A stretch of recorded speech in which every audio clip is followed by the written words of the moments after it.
Right now at 4 o'clock, we are tracking a multi-car crash. It's got southbound I-25 there on the left of your screen, closed just north of Ridgegate Parkway in Lone Tree. This is a look at the backup that you're going to see all the way to County Line. We're looking to learn more about what injuries, if there are any, what happened before this crash. 2 left lanes are closed at Ridgegate. The city of Lone Tree says to expect significant delays in the area.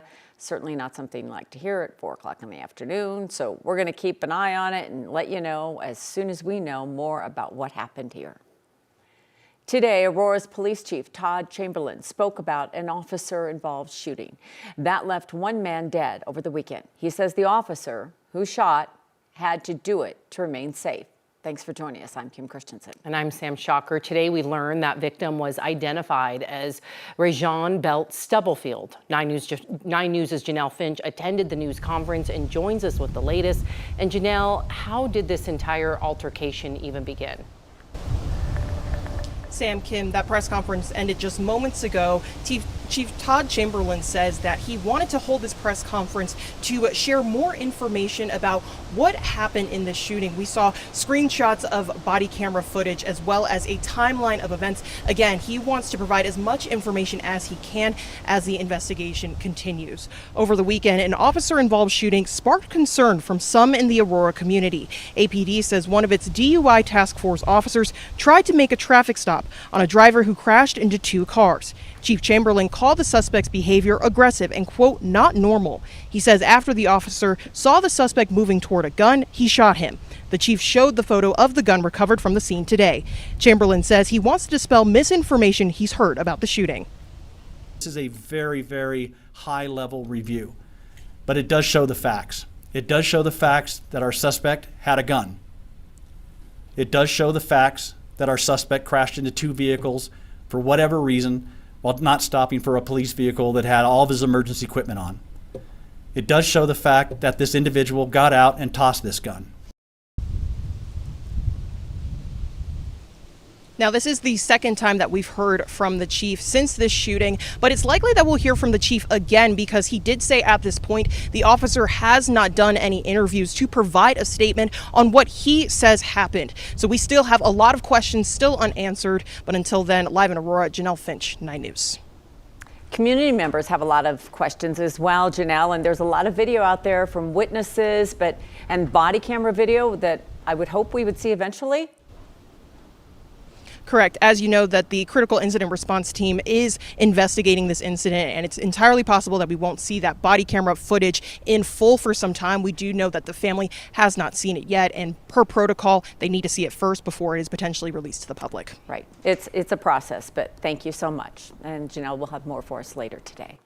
The man shot near an RTD station in Lakewood last Wednesday has died. His family is now grieving his loss. Police responded to the area of West 13th Avenue and Vance Street, but they could not find a suspect.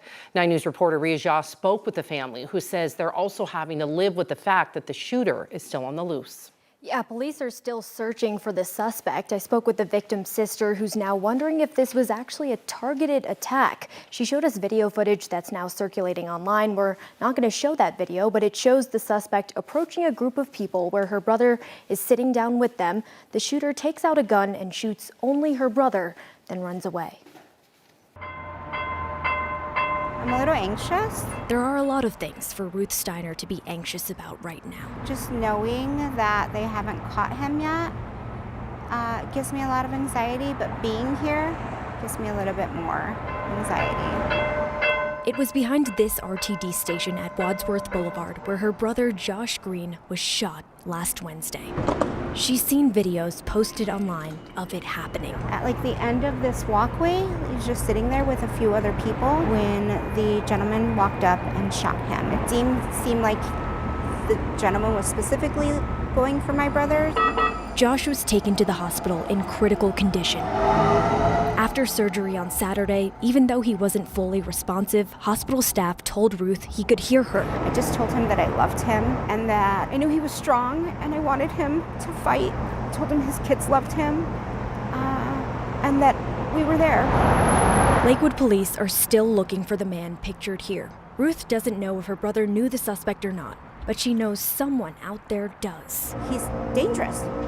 He's a killer, and he needs to be caught. Josh died on Sunday. His family is now making efforts to bring all 8 of his children together to say goodbye, praying the man who did this is caught by the time they do. I don't think the man knows that he took my best friend and my brother from me. I don't think he knows anything of the person he took away from us. I know a lot of families missing him right now. So while his sister said he wasn't homeless, she did tell me that he didn't have steady work and was staying off and on with family and friends at the time. So anyone with information is asked to call Lakewood Police or Crime Stoppers. Ria Jha, 9 News. Yeah, and hopefully the community, right? There's always somebody that sees something, and they say, if you see something, say something, and hopefully they will step in, Ria. And that video circulating online. Yep. So someone had to have seen something or even know some sort of relationship that they might have had before. Who knows? Ria Jha, thank you.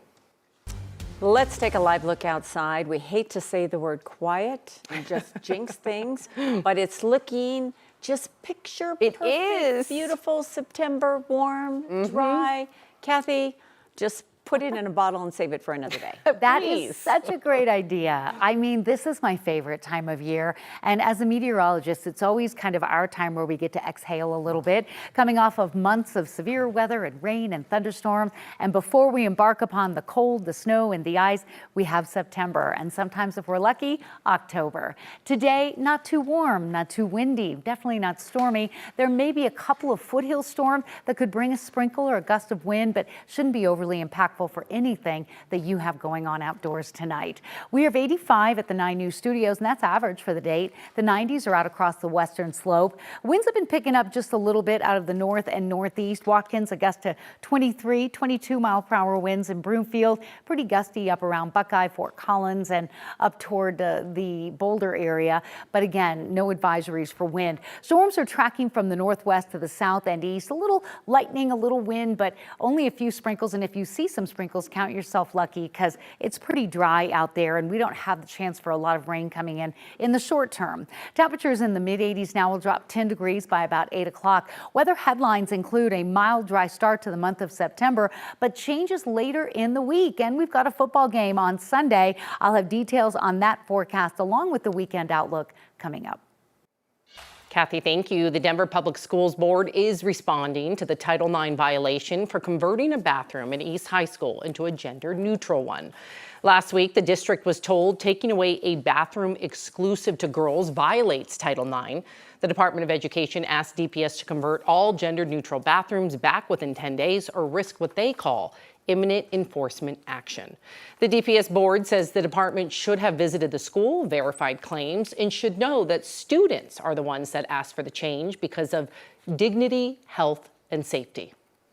And right now, the future of the bathrooms is still unclear. The board said they're still deciding on what to do next.